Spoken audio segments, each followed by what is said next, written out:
What was your, oh Schmidt, this is really happening moment? It was a Monday, and the wife woke up sick to her stomach. She was a teacher, and getting the stomach flu from someone at school was nothing new. Then, as she sat in bed, her speech became slurred and she rambled. I was worried, but she said she was okay and just needed to lay down. I got up and showered, still worried, but convinced myself she just needed rest. Then, I found her on the bed, eyes glazed over, breathing in gasps, and not responding to me at all. Calling 911, just getting more and more panicked as the paramedics tried to revive her. Taking her to the hospital, her heart stopped beating. They were able to pull her back, but she lay in a coma with machines keeping her breathing. The doctor told me she had a massive brain bleed. Words like aneurysm, necrotic mass. It became a blur to me. It was like falling off a cliff but never hitting the bottom. Story 2. I was tired and just wanted to get home, and without thinking, I stepped into an empty subway car. So many thoughts happened at once. Why is this car empty? And oh my God, is that smell human feces? I heard the bing bong and the watch the closing doors voice. And then turned, but too late. Looked to my left and saw why. Naked man, covered in Schmidt, squatted down and speaking in tongues. To my immediate right, the door to the next car. Everyone in that next car at the window watching me. I launched for the door and tried it. Locked. I pleaded with my eyes. Some people mouthed, "It's locked," while others did that theatrical mouth-covered laugh youths in NYC do. The train lurched forward and I turned back towards the man. We made eye contact as he slipped and fell. The stench was strong. Story 3. When my father passed, the cop drove up to our car after a search in the woods, and I could tell the way he was walking towards us and his body language. He was dead. I don't think my mom saw it, but I saw it before here, and yeah. Story 4. When the ultrasound tech said, "And here's the second heartbeat," I was like, "No, you don't understand. We are already in the middle of an adoption." All 3 of them moved to college in less than a month. Story 5. I'm an older, heavy woman. I've dieted and gained and lost 30 times over. Well, one day I decided to quit the dieting and go to the gym and just get healthier until I can figure out what to do with this weight. Well, I'd been going for a few weeks and I decided to up my weights and lower the reps. Literally for schmitz and giggles. After a few months of that, I got up one morning and took my shower. I was putting my hair up into a towel after and caught sight of my shoulders from the back in the mirror. I could literally see my shoulder and armpit muscle ripple. I suddenly realized that I, for once in my life, had succeeded at something. Story 6. In high school, I fell asleep on the interstate. I woke up in the median, sliding on grass. I was able to keep the car mostly straight and bring it to a stop just before some trees. I fell asleep in the right lane and crossed over 3 lanes before going to median. I definitely remembered thinking how close to dying that was. Now, if I even yawn a couple times, I pull over and nap. Don't care if I can't park there. Don't care if I'm working. I am not driving tired again. Story 7. Went to get a mammogram, and they immediately asked me to stay for an ultrasound of my left breast. I had my 2 youngest children with me, 6 and 8, so they went along in the ultrasound room with me. The tech said, "I'll be right back," but a doctor came in and said there was a tumor. I stopped listening and just stared at my kids. Time stopped. I was quickly booked for surgery.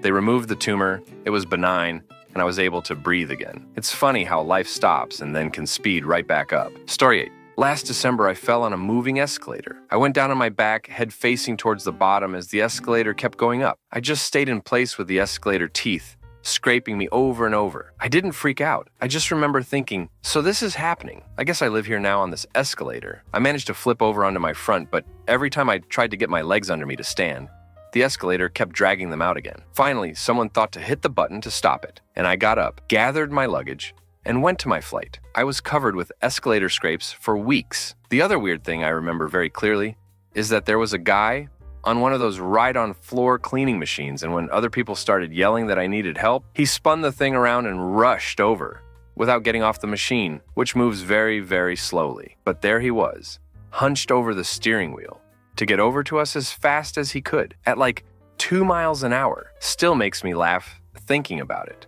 Story 9. Was attempting to climb Mount Rainier a few weeks ago, which is typically a 2-day climb. Day 1, you stop at Camp Muir, just over 10K feet, and spend the night. Camp Muir is a very physically hard day hike for people not climbing the mountain, but has no special considerations besides. Don't climb it if weather is questionable. Didn't hit me that I was climbing Rainier until 3 a.m. the following day, as my guide clipped me into a rope line with 3 others and said, "Once we take a step on the other side of the camp to go up, do not under any circumstances unclip this without my say-so. If you have to go to the bathroom, You stopped the group and you are going to the bathroom while clipped into the others. Just the tone and phrasing really set the "we are doing something that is fundamentally dangerous."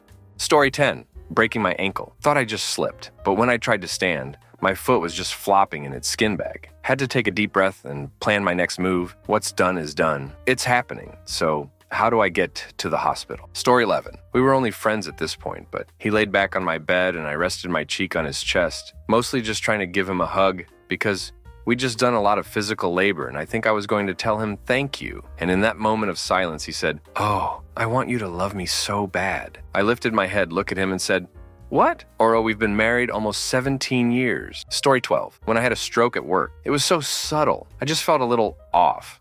And I was clumsy. I was in denial about it for a few hours, and I didn't want to have a whole scene in the office. So I drove myself home and had my wife take me to the ER. Then I'm suddenly surrounded by like 8 doctors and nurses. I get put into a gown and wheeled in for a CT. That was the oh Schmidt moment. Spent over a week in the hospital, then another 3 weeks in acute rehab. This was October of 22, and I'm still doing rehab. I'm definitely improving, but I'm still nowhere near back to full functionality. I was told repeatedly that if I acted sooner, they might have been able to administer a drug that can reverse the effects, but it has to be given within a pretty brief window, and I waited too long. I just assumed something like a stroke would be more obvious. I was never in any pain, and I just felt weird. Moral of the story, if you feel strange, just call 911. I still expect to eventually recover fully, but it sure would have been nice to not lose 21 months and counting on recovery. Story 13. Sitting at the closing table with a pen in my hand, trying to get it to stop shaking so I could sign for the purchase of my first home. Grew up poor and had no financial education before becoming a young adult and getting myself into credit card debt and other financial trouble without any real idea what I was doing or how grave the consequences could be. I spent over a decade repairing my credit and generally cleaning up my mess. The entire time we were under contract, I was certain something was going to tank the deal. I was convinced I'd missed something from my past that I didn't know about or remember, but that the underwriters would surely find. When the closing agent said, "Everything appears to be in order," placed the stack of papers in front of me, and handed me a pen, I think I blacked out for a second. Never been so excited and terrified at the same time, before or since. Story 14. Got a positive pregnancy test at 7 a.m. on a Sunday morning. My husband and I had been trying to have a baby for about 4 years at that point. My literal first thought was, "Oh, Schmidt, this is really happening." Story 15. When I called my boss at my last job to tell him I was quitting. I'd grown to hate working there and really needed a change in scenery. I've never really quit a job before. I've been made redundant. I've stopped taking shifts at a casual job. I've been on contract. I've been politely asked to leave and never come back. But I'd never actually quit a job before. It was a holy Schmidt, I'm actually doing this moment. Story 16. I was a stay-at-home mom for 11 years. And I applied to be a substitute teacher. On my first day of work, it was such a crazy feeling to have a job. I still sometimes can't believe that I work. I have done several volunteer jobs over the years, so it's cool to actually get paid for all my efforts. Been subbing for almost 3 years now, and I absolutely love it, by the way.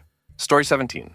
Every time I've decided to lose weight, I can't ever really tell if I've lost any without looking at the scale. But it's wild when all of a sudden, out of nowhere, your pants start falling down because you actually are losing the weight. Right now, I have lost 120 pounds over the past couple months, and I've been keeping most of my close coworkers updated on how I'm doing. But it was also crazy to me when a bunch of people at work I don't really talk to were like, "You're looking thinner. You losing weight?"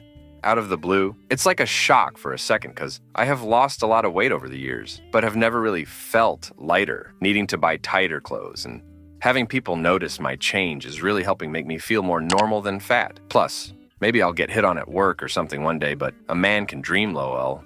Story 18. Not really a serious situation, but due to my age, very impressionable and reality-breaking moment. I was a kid and very, very, very into Star Trek. Watched all the old original series and experienced Nang, TSN Voyager, and the movies as they were coming out. Had the Saint Trivia game memorized, and a phaser. Really big Trekkie. My family took a trip to Vegas, and I saw they had Star Trek. The experience, which was a virtual reality roller coaster, talked Mom into taking me. Went through the ride, which started out following an actor betraying a saint character who walked the group down a hallway that looked like a saint corridor. Got on the ride and enjoyed. I don't remember if this happened before the ride started or after, but we were led through a door and onto the bridge of the Enterprise. I knew nothing of this ride and wasn't expecting this. I stood there with my kid mind in a kind of shock of where I was. It was beyond surreal. It wasn't until after we left that my brain kicked back on and I realized what I had experienced.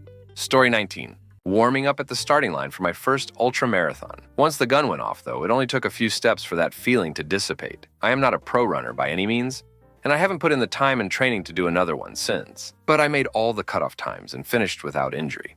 Story 20. I was on the EL in Chicago with a friend. Some fight broke out between our car and the next train car, teens going back and forth. Fists flew, mace was sprayed, and eventually knives were drawn. No one got stabbed, but that was scary. Story 21.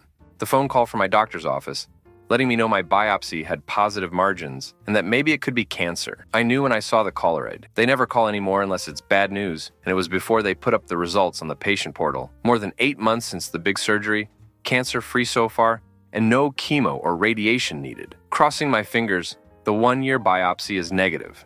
Story 22.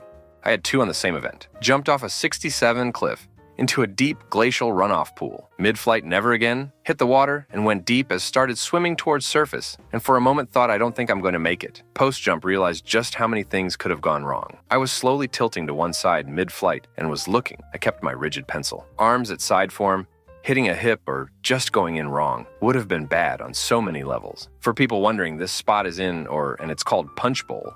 You can look it up and decide for yourself to do it or not. One and done for this guy. Story 23.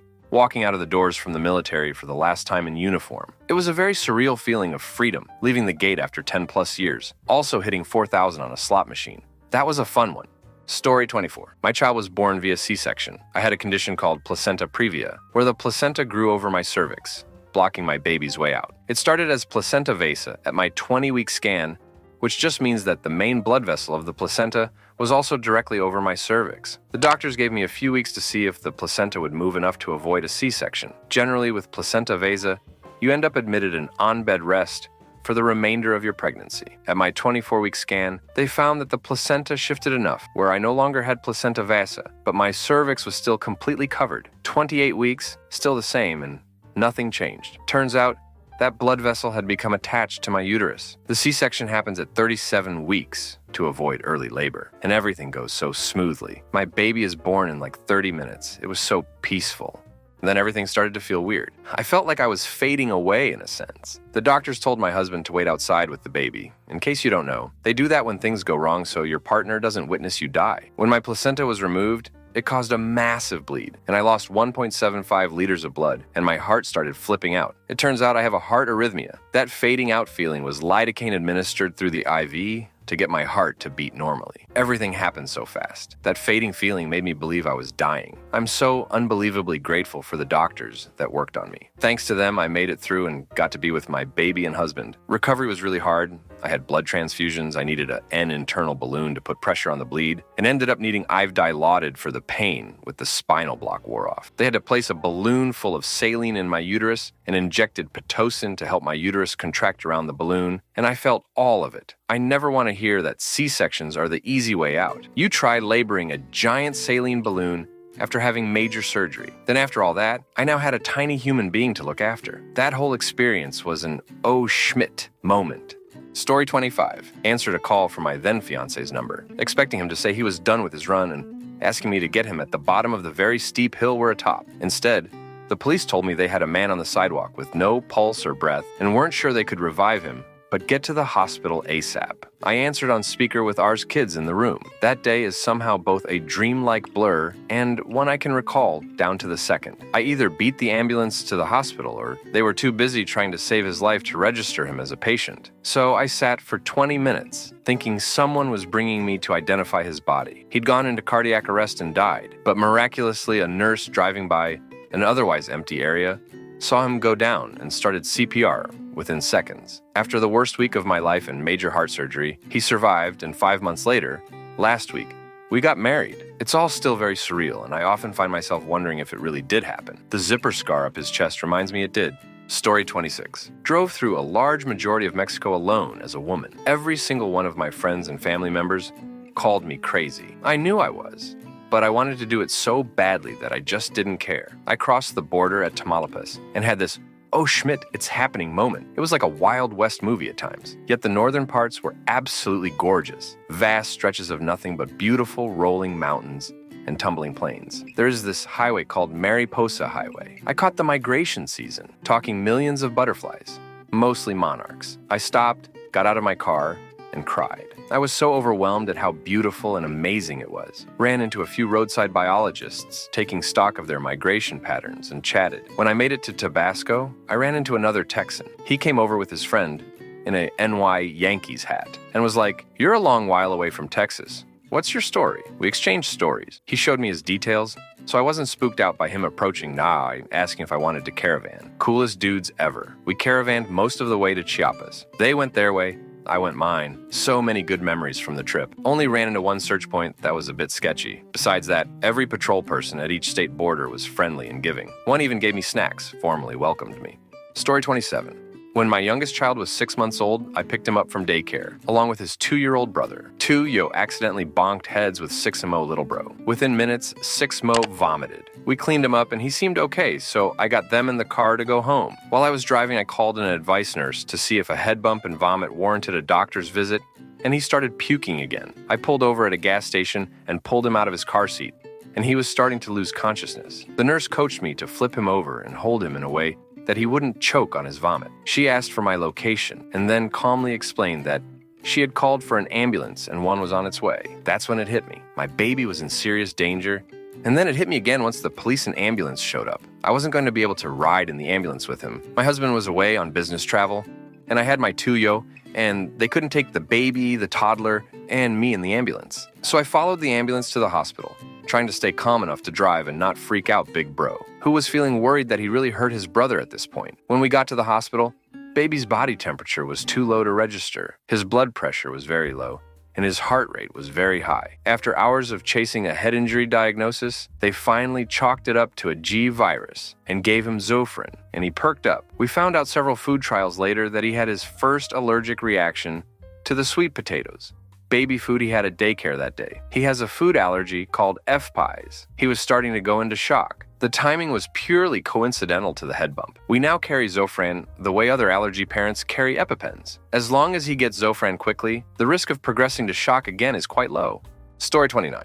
My dad started feeling funny and weird, and we were packing up everything quickly to go over to his place thinking he had a stroke or something. Turns out he was just given gummies when he was on medication and was fine after drinking some water or resting. But the whole time I was scrambling to get ready, I was like, damn, this is really happening. Story 30.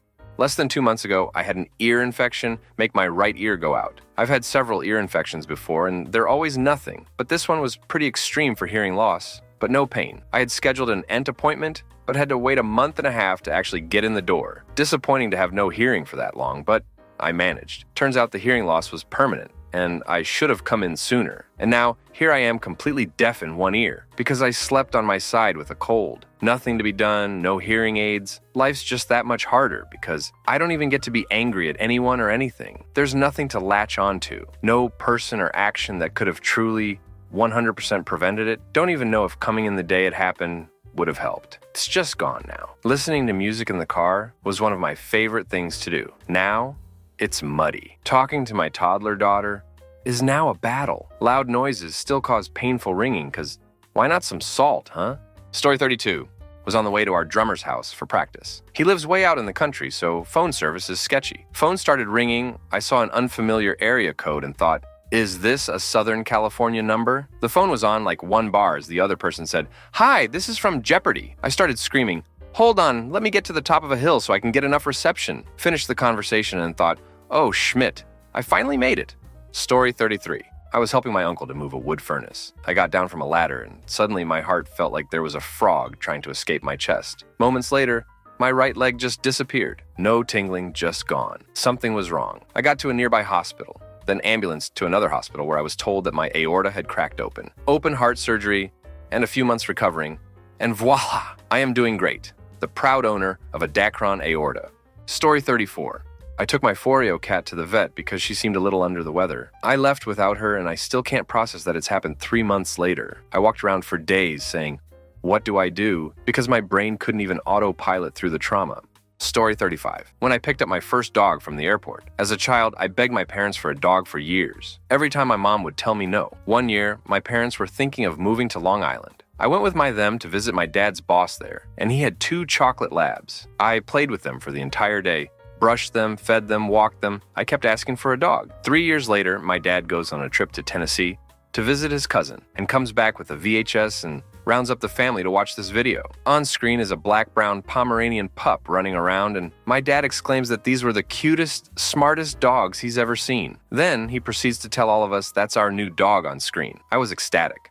My mom was bullshit. My dad has made big decisions, WO consulting her throughout their marriage, like buying a car, quitting his job, and getting this dog among them. I didn't fully believe it. Thought it was some long, cruel joke. Then, the day comes to pick up the dog from the airport, as it's now old enough to fly to us. I remember seeing the crate coming out of the holding area towards us, and thinking this wasn't real. It wasn't real. Oh, Schmidt, this is really happening. I love that dog so much. Turns out my mom also loved that dog a lot. Story 37. 9/11. Each classroom had a TV in the corner, usually used for the PowerPoint announcements that just scrolled through. I go into my next class, and everyone is just staring hard in that direction. I look over, take my seat, and whoa. News is on. What's happening? Oh, Schmidt. It was kind of surreal. Then we saw the South Tower collapse, and that's when it actually processed for me. Story 38. After 30 hours of labor and 2 hours of pushing, my son was born. When he was placed on my chest, he was blue and non-responsive. The doctor quickly realized, grabbed him, cut the cord, and started trying to get him to start breathing. I started screaming, begging for someone to tell me what was going on. Nobody would answer, not even my husband, who had a better view of what they were doing to him. I'll never forget the way he looked at me when I begged him to tell me what was really happening. 1,000,000 people ran in the room, then they all ran out of the room with him. Before I knew it, I was in a dead, silent room, covered in blood and God knows whatever else. For the next 45 minutes, my husband and I sat there in silence, waiting to find out if our son ever started breathing or not. I was too traumatized to speak a single word. I don't think I blinked for an hour. That's exactly what kept replaying over and over in my head. Oh my God, this is really happening. After 72 hours on a hypothermic cooling mat and a 10-day NICU stay, he'll be 5 months old next week. Story 39. A few years ago, I was heading to work like normal, getting on the giant 10 or 12-lane interstate. I took for a few exits to my office. It was packed for rush hour like normal, so I accelerated and slid into a small gap, the only spot I could see to merge in. I didn't cut the guy off behind me or anything, just merged at the same speed, but he got some sort of road rage and darted into the next lane, zoomed up and back in front of me, and did the hardest brake check I've ever seen in my life. I had to fully slam my brakes to not completely smash into the back of the car, so hard that I lost control and my car started sliding. It spun across a couple of lanes, somehow not hitting anyone, and ended up facing the wrong way in the 3rd lane over. There's traffic zooming to either side of me. I see people dodging out of my lane, but I see this car that's just coming straight, and in the second or two I have, I know for sure it's going to hit me head on. Well, it did. It took out like half the front of my car, totaling it, but it was at enough of an angle that it wasn't a direct smash, and I and the other driver were okay. A lot of car damage, though. And of course, the original brake check guy just drove off. Story 41.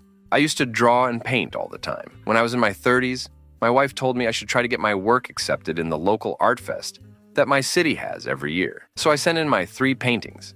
Actually, you had to take photos and send in the negatives. This was 1994, so old school LOL. And since there were over 400 artists vying for 25 spots, we really didn't think I had a chance. Then a month later, I got a letter saying that I was selected for the show. We were stunned. The oh Schmidt moment came when I realized I needed about 15-20 pieces to show or sell. I had 4, and the show was in 5 weeks.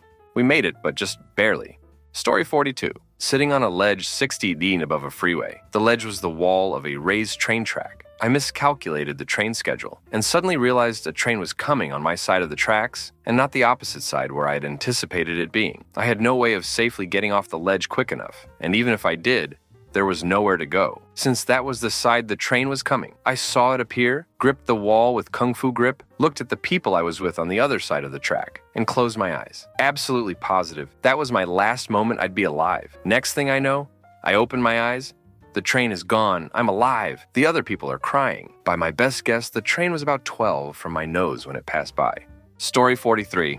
My good buddy and coworker was a Marine vet and struggled with PTSD and suicide. He was having a rough day. I asked him to go to his favorite restaurant with some other work buds, and he declined. We went anyway, came back and saw police, Chachi ambulance pulling into the parking lot around his car, and I knew exactly what happened. I'll forever regret not getting in his face and making him tell me he was thinking of hurting himself so we could deal with it.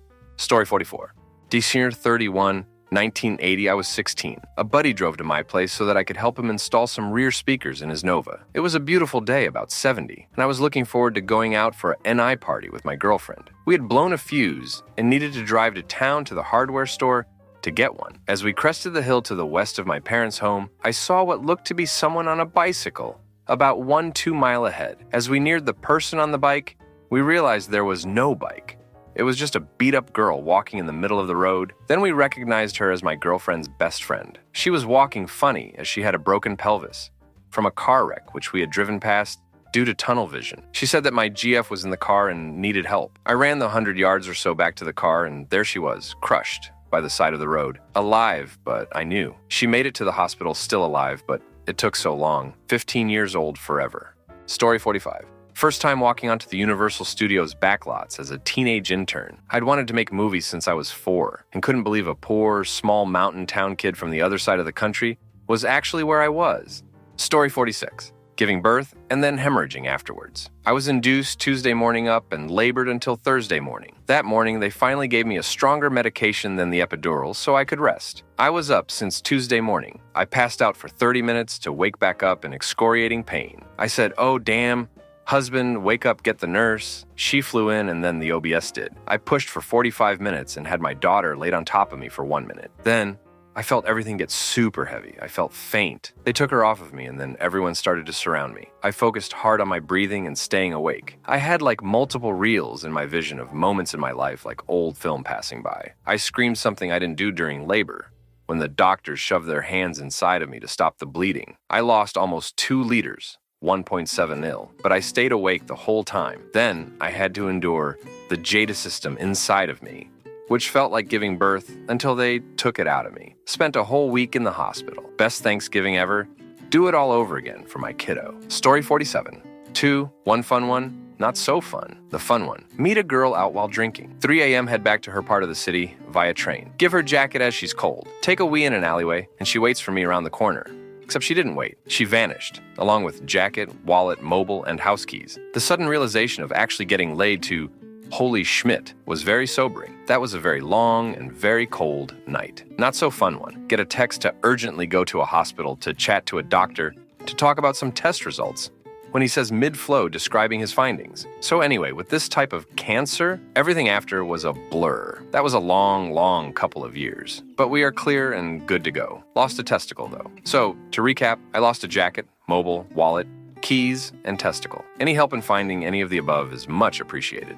Story 48. One of my housemates texted me that there were weird noises on the basement. Sure enough, 2 people had broken into our building. Then we're looking through Schmidt in the basement floor where, thankfully, none of our bedrooms are. I called the police and went to the door leading to the basement, which they had managed to jam shut. Told them I wasn't going to get violent, but they needed to get the duck out and not come back. Thankfully, neither of them were confrontational, but it was an awful experience. I moved out of that place around a week later. Story 49. I've worked freelance and odd jobs for a few years, and after not even knowing how much I'll get paid this week and paying a penalty for having no health insurance, I slapped myself to think that I should get a job that's full-time with benefits. It was still really hard having no connections and such, so I upped my game by taking job interview courses to land one. This is really happening moment when I got my first paycheck after 2 weeks of working at my new job, which is in a cooperate office. I received 4x, the usual amount I usually get paid from my freelance odd jobs. I had to sit down at a bar and cry from happiness. I now feel comfortable and don't feel I need to advance anymore. I can relax and raise my family now.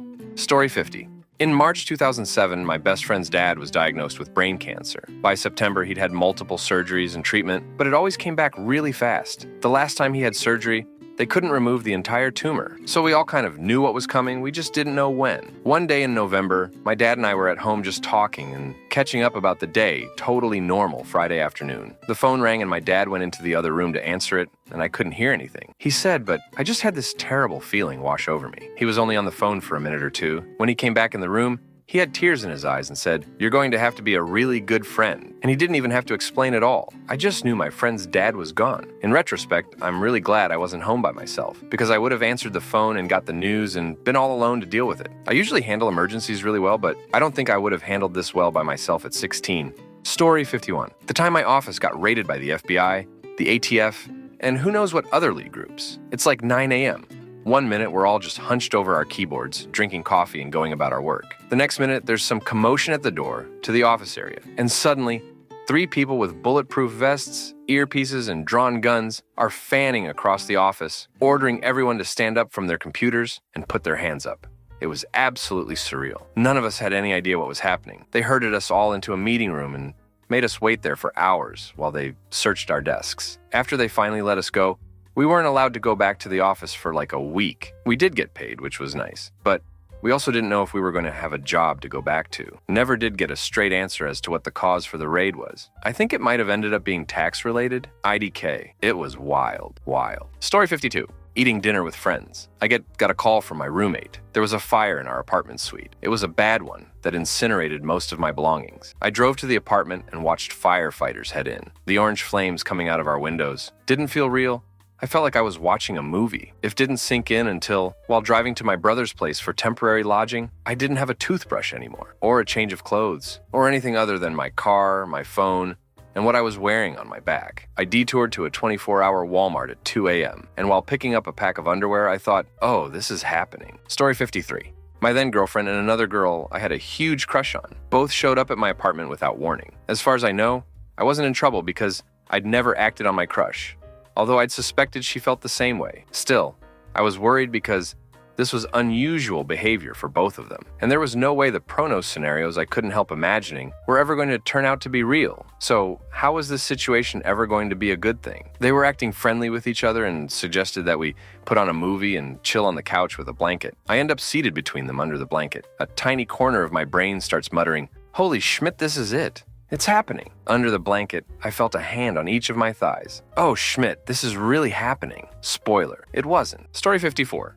Got a positive pregnancy test on 1/9/23 in about 20 seconds and assumed I was like 2 months in with how fast it showed up. A week later, I was in the ER with bleeding, thinking I was losing my baby. Turns out it was just implantation and it was twins. They're a year old in a few weeks. Story 55. Working in the ER, when you're actually working on a real dying patient, when you're doing CPR and the doctors and the nurses on everybody else around you is actually actively doing everything you can to save a person's life, and then they die anyway. There's a bunch of, oh Schmidt, is this really happening going on there during your first time and during your every time? Story 56. College apartment that I shared with 2 other girls. Some older, big, bearded, dirty-clothed man walked right into my apartment asking if Lisa was around. I told him, there's no Lisa that lives here, and you really should knock first. Trying to be polite for some crazy reason. He kept coming towards me. I then realized that whatever I did next was critical to my safety. I said loudly, "Did you not hear me? Nobody named Lisa lives here. You have the wrong apartment. Please go." He kept walking slowly towards me saying, "I'm pretty sure she's here. Maybe in here?" He's looking around the app to see if anyone was with me. I then screamed as loud as I could, "Get the Fuin out of here right now! Get out!" He finally stopped, thought a moment for what seemed like forever to me, and finally turned around to leave. That experience scared me so much. I was literally cornered in my own place. I always lock all doors, day and night now. Story 57. 2021 Alameda fire in Rogue Valley, Oregon. We were hopeful at first that it was a nothing burger, but the fire slowly progressed up the valley all day until it was about a mile from our house. Our evacuation level officially escalated to leave right now. My partner and I frantically gathered our cats and put them into carriers and grabbed a couple key valuables and sentimental items. We decided to divide and conquer. I'd evacuate the pets, and she'd check on her parents' situation down the road, standing at the front door with a cat in either hand, screaming meows. That's when we had our, oh Schmidt, this is really happening. Luckily, our home came out unscathed. Many others weren't so lucky. Our town's fire was basically ignored in the press, in favor for more flashy luxury mountain towns burning up that season. Story 58.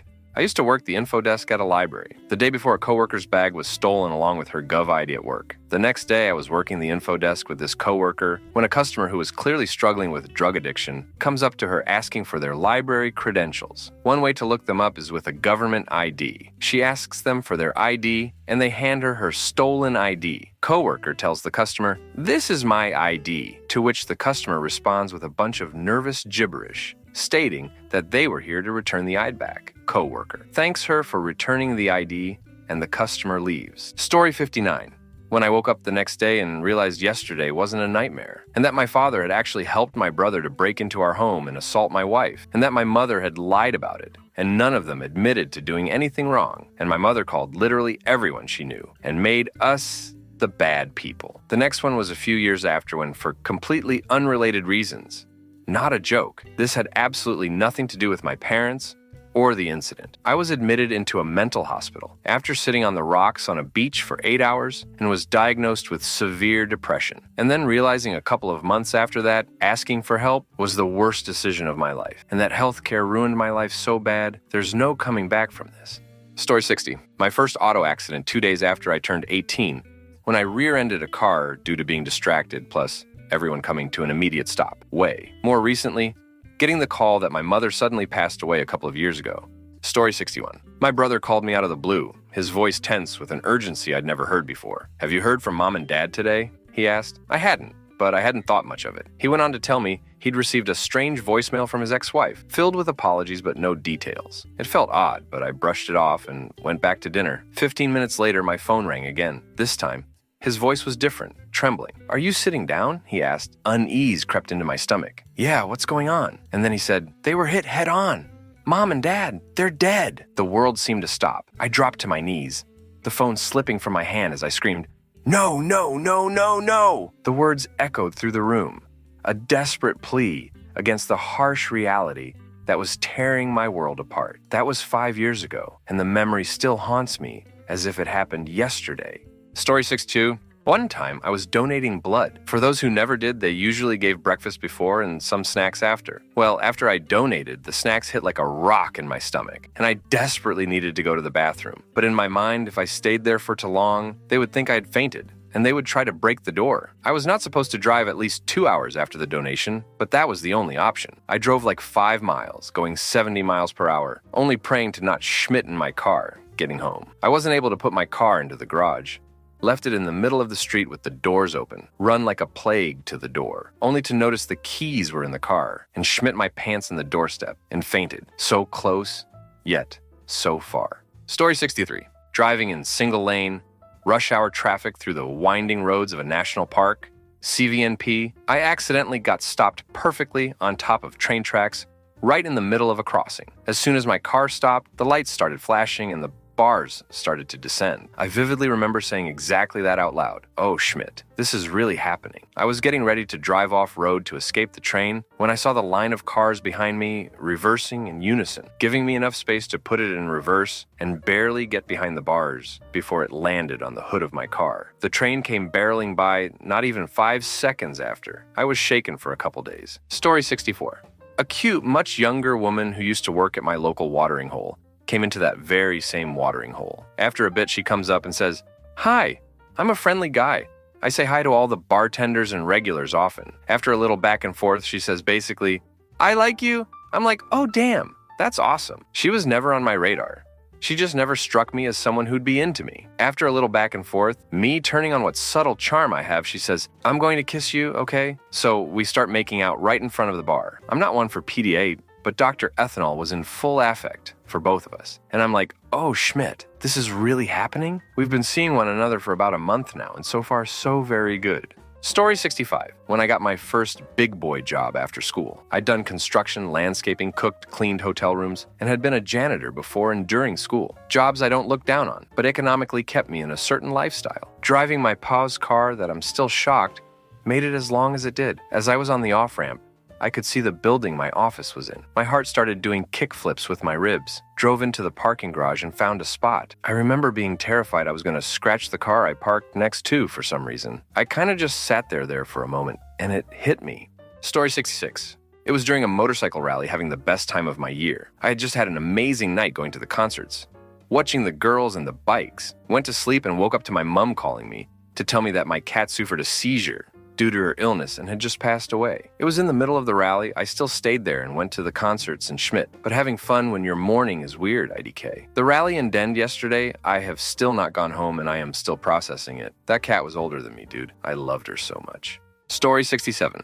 My dad's receptionist called me and said he never showed up for work. I had given him a hug goodbye that morning as he was leaving. I told him twice I'd see him for dinner because he didn't respond the first time. I checked his location on my phone and it was pinging behind his office. I called the receptionist back up and begged her to go check the back parking lot. She said she would and would call me back. On a hunch, I checked his dresser and saw his gun was missing. After, I immediately jumped in my car and drove to his office, going 100+ bar the entire way. The receptionist never called back. I was telling myself the whole drive he'd never do it, but when I rounded the corner to his office, I saw the police lights and immediately knew he'd killed himself. Story 68. My father had a stroke and was in a coma for 7 days. They could not help him, and the bleed was out of control. First, the doctor said that if his heart stopped, they would not resuscitate and let him be. That moment, I still had hope that he would recover because he didn't have any heart problems. 7 days later, they told us that they would stop treating him, which meant that they would stop the respiration machine. He would not and could not survive then. They gave us a date and time when they would do that. It was like we were sending him to his own death. He definitely would not survive. And he didn't. He was a strong, healthy man one week, and the other week he was gone. And everything was calculated by the doctors. We were just counting days. It still feels surreal sometimes. Story 69. Father-in-law woke me up and said, "Yo, you gotta see this." I proceeded to watch a newscaster report that a plane had crashed into the trade tower. Soon after, I watched in total shock as another one struck the second tower. It was surreal. I knew at that moment that our perceived invulnerability had been proven woefully wrong and that we could get smacked in the mouth just like anyone else. Story 70. Years ago, I was driving on base to start my drill weekend. As I'm slowly going through the gate, some jackass, probably speeding, you could hear the engine, guns, it trying to cut me off at an angle. At the gate, the Marine on duty hit a button and pillars popped up from the ground and raised the vehicle to an upright position to the point it was going nowhere. The driver was a sailor who was clearly drunk. I had managed to somehow avoid being T-boned, a mere few inches. Story 71. Was taking my cat to the emergency vet in his carrier, strapped into a pet bike trailer. Didn't have time to fund a ride. Vet was only a 5-minute bike ride away. Arrived after riding the 1.5 miles down the road. And he just wasn't in there. He had managed to unzip his carrier from the inside and slip out of the trailer. It felt like the whole world shifted out from underneath me. I searched for him for weeks. Eventually he was found passed away. So I got closure. But still. Story 72. First time I got laid. My sister had just died and a girl I knew stopped by the wake. The next day she invites me over to hang out and all but pounced on me. I wasn't expecting to have sex as we had hung out a bunch of times in the past, with no indication it was anything other than friends. It seems she wanted to cheer me up and decided the best way to do that was to take my virginity. I never bothered to tell her I hated my sister and was not the least bit sad she had died. Story 73. At a music festival, I was sitting on a grass hill talking to a coworker, and a guy she knew approaches us, extends his hand out for a handshake, so I do the same, to say hi. He yanks my hand and sucker punches me in the mouth. I'm sure with all his might, I kind of go black and I instantly think to myself, it's kind of crazy that just happened. But I get up and defend myself. I never hit someone square in the nose before, but it was surprisingly squishy. I guess he didn't think I would fight back, so he just tackled me, and we rolled down the hill a bit until it got broken up. All I got to say is that guy's a massive pussy. Story 74. Story 75. The swollen lymph node I had, that was initially thought to be from an upper respiratory and sinus infection, was Hodgkin's lymphoma. Up to that point, I had literally wanted to die. When I finally had my out, I chose to fight to live. Funny how that works, isn't it? Story 76. I went for an ultrasound to see my baby's first heartbeat. My husband was at work. I was alone with the girl and a trainee, and the girl said, "Sorry, your baby has passed away." And they left the room and just left me there to gather WTF just happened. Had to drive home hysterical. Story 77. My mom was diagnosed with aggressive brain cancer just over a year ago. I feel like almost every conversation with doctors and every visit to the hospital since then has been an "oh, Schmidt, this is it" moment. However, as of a week ago, she officially is on hospice and off of food and liquids due to an aspiration risk. This is like the ultimate "oh, Schmidt, this is really happening" moment. But her decline is really slow. So it's like one heavy moment drawn out over weeks. It is insanely surreal. Story 78. Was in the last week of my study abroad program that I had come to alone the night before my finals started. Finally went into the ER. because I had lower right-sided abdominal pain that had been getting worse over 2 days. I was convinced they were going to say, it was nothing big, and to go home. Nope. Got brought back almost immediately. They stuck an IV in my hand and told me they were prepping me for surgery. I am so thankful for incredible friends I had meet there who were able to go back to my dorm and bring me what I needed to contact home and my insurance. That was the beginning of a very long few months. Story 79. My dad has had 5 heart attacks, and this last January, they told him basically everything except transplant was not an option. In May, we got the call that a heart was available and left immediately to drive 10 hours and made it about 3 hours before he went back. Another 6 hours waiting during his surgery to find out it couldn't have gone better. He's now doing little hikes with my mom and feeling better than he has in years. Such a strange feeling. Being happy for the death of a stranger so that my dad could live. I hope the donor's family's healing, and one day our family will write them, letting them know that their loved one's heart lives on in an amazing man. Story 80. A few years ago, I was living in Seattle and we got a huge snow ice storm on New Year's Eve. My wife and I had concert tickets that night and went out to dinner beforehand. As we're driving home, Google Maps told us to turn left. Obeying Daddy Google, we took a left and it was an immediate steep hill towards Lake Washington. Lost control and started the slide. Seattle is hilly for blocks. We slid out of control 4 blocks down the hill, avoiding the roundabout, fully expecting to go into the lake. We were sliding in slow motion for what seemed like a minute, but luckily came to a stop without hitting if anything or damaging our car. Made it to the concert on time too. Story 81. Diagnosed with cancer last year. Went for an MRI for lower back pain. Next day got a call about a huge 13 centimeter mass. Everything after that was a non-stop "oh Schmidt, this is really happening" moment. From initial diagnoses to surgery 3 weeks later. Story 82.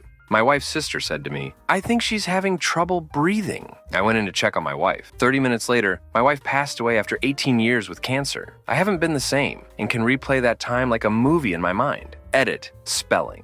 Story 83. When my son has his first seizure. This was expected, as he is autistic and intellectually disabled. His risk for epilepsy is high. I'd been reading about seizures and told my spouse we needed to be ready with puberty coming. It happened when another adult was with us, and thankfully he didn't just drop. He had a few seconds of warning time and obvious symptoms. I caught him about 2 seconds before he lost consciousness, turned him on his side. He came out of it okay. Still going through the process, but it sounds like he has one of the best types of epilepsy you can have. Story 84. An oncologist and her team coming into my son's hospital room to give my wife and I his cancer diagnosis. This was after 4 days of tests and a bone marrow biopsy. And even though all signs pointed toward leukemia, I was still hoping they would come in and say, false alarm, he's all better now. You can go home. Story 85.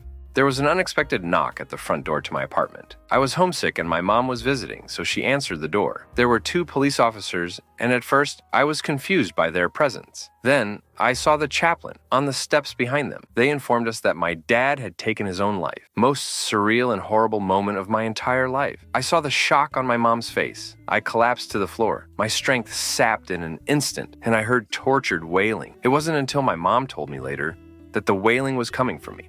Story 86. Story 87. When my best friend was having a baby with a 50% chance of surviving birth and went into labor. Getting the text with the first 3 words, "we lost him," is cut so deep in my heart. I've lost old relatives, but this was absolutely unreal and so new, and I was only experiencing a fraction of it. Story 88. It's happening right now. My fiancée is from another country. We've been engaged since October 2022, and she finally got her K-1 visa about a month ago. I'll be picking her up at the airport on Tuesday. Edit. She's here. We're finally together again. And this time it's permanent. I can't even begin to describe my happiness right now. Story 89.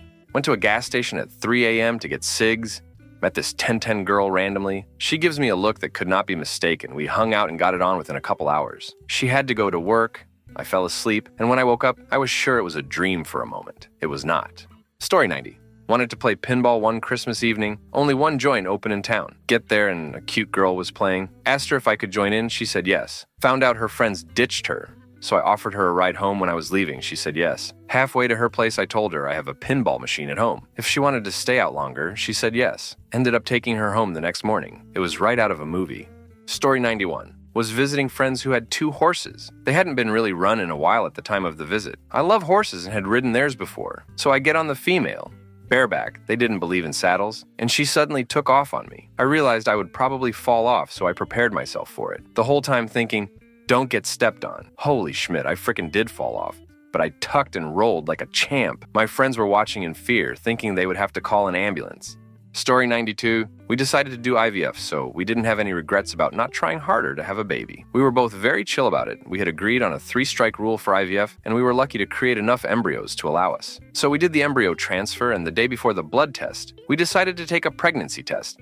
And it was positive. First time IVF, and it actually worked. After years of infertility, madness, we were both stunned. Our baby girl turned 1 last month. Story 93. My wife and I were with a friend at a bar one day. Things got flirty, and this woman just says, "So y'all want to have a 3-way or what?" I was floored. My wife says, "Of course," before I could even respond. Our hotel room was about 5 minutes away, and it was glorious. But yeah, for that entire 5 minutes, I kept thinking, oh my God, this is real. Story 94. My whole life, my one dream was to get married, but I was single for a long time, way longer than I wanted. Finally met my wonderful man. A year later, I was walking up to the altar during our wedding rehearsal, the day before our wedding, and it all just hit me. I started bawling like a baby, like, wow, this time tomorrow I'll actually be walking up to my husband, and we'll be together forever. Story 95. I was in the emergency room at the hospital, and the doctor came in after a time and told me there's a mass in your head, and you need an MRI now. Turns out I had a brain tumor. Since then, had it surgically removed and radiation to finish it off, and scans are all good so far. Story 96. After months of docs thinking there might be something wrong with the baby I was carrying, but test results all came back as normal. When he was born, he was silent and blue, and my husband followed the docs who were doing the resuscitation, then came back to tell me there was something wrong. He is doing well today, but has a rare genetic syndrome that has caused multiple delays and health problems. Story 97. When my dad died, I thought if I could just get to him, that I could sort it all out. He couldn't go if I could just get to him. I jumped out of my husband's truck, and they were wheeling him down the sidewalk to the ambulance. I asked the paramedics, "Is he alive?" They said, "We're working on him," but I think they knew, and the ambulance wasn't going. They weren't in a hurry because I think he was already gone. 2 months and 5 days. Story 98. I know a guy who works for Cheech and Chong, and he invited me to meet Cheech and Chong at an event. They left the meet and greet to go wait for their Uber. And my buddy says, "Do you want to come wait in the back with us?" We all go wait in the little room, and next thing I know, joints are being passed around. So I got to smoke weed with Cheech and Chong. Cheech actually stole my lighter. Story 90. Lost my 4-year-old at an amusement park. Asked the staff to help, bunch of high schoolers. They didn't even move from their spot. Just shrugged and said they'd watch for him. A bunch of moms helped me. Longest 10 min of my life. Story 100. Doctor calling and saying the biopsy came back positive for cancer. That was a strange moment. Literally, the only stranger moment might have been when I realized my friend was having a bad trip and was about to spiral me into one. Story 101. I escaped a violent relationship, and afterwards my kids and I were very poor, but just barely getting by. I just lost my job. The job market here is absolutely horrible. The cost of living is sky high. I don't have family to help, and I don't even know anyone in this city. We will most likely be homeless soon, and I don't know how to fix this. Oh, Schmidt indeed. Story 102. Getting the news that I had cancer. I was 22, newly married, and trying to figure out what to do with my life after the military. We had just moved back closer to my family, but not too close, about 1.5 hours away, and had just settled in. I recall my face feeling numb when I told my wife at the time. That day was the start of a very difficult time in my life. That was 12 years ago, all clear and still kicking.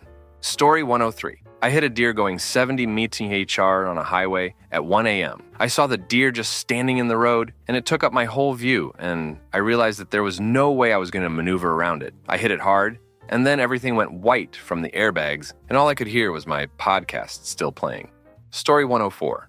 Gonna include another positive one to give y'all a break. We were at Tractor Supply when I was like 13, and there were dogs from the local rescue up for adoption, and me and my brother fell in love with a Chihuahua they had. And my parents saw how happy we were, and asked if we wanted one, and my brother was like, "Wait, are you serious?" And yeah, we have a Chihuahua now. Story 105. Quitting my job after 35 years. I remember hitting send on the email, panicking for about 20 minutes. What have I done? What have I done? And then a weight lifted off my shoulders. Financially, the worst decision. Mentally and physically the best. Still looking for a new job? Story 106. When an ER doctor told us that our 7-year-old daughter had either childhood leukemia or a platelet disorder, as they were running tests on her waiting for the results, was a surreal hell of space and time. To this day, I remember every detail of that triage room. I was on my knees praying she did not have leukemia and is now 20. It was a glorious... Story 107. Walking into uni for the first time at age 30. I left school without qualifications, and I never thought I'd be anything or do anything. Walking in and sitting down to my first class, I felt like a total imposter. Story 108, when my aunt called crying and said, "This is call you've been afraid of a long time." I knew my dad was dead. I'd been preparing for him to take his own life since I was a kid, but to know it actually happened and I was living felt somehow unreal. Story 109, standing on top of the Eiffel Tower as the clock struck midnight on my 35th birthday and the entire tower ignites in flaying, glittery lights. I grew up very, very poor in a town of 400 people. To say it's beyond imagination that a girl like me could have this experience is an understatement. It was like being in a fairy tale. Story 110. First time going into the burn building for firefighter training with my partner. Gear up, air on. They open that door into black nothingness.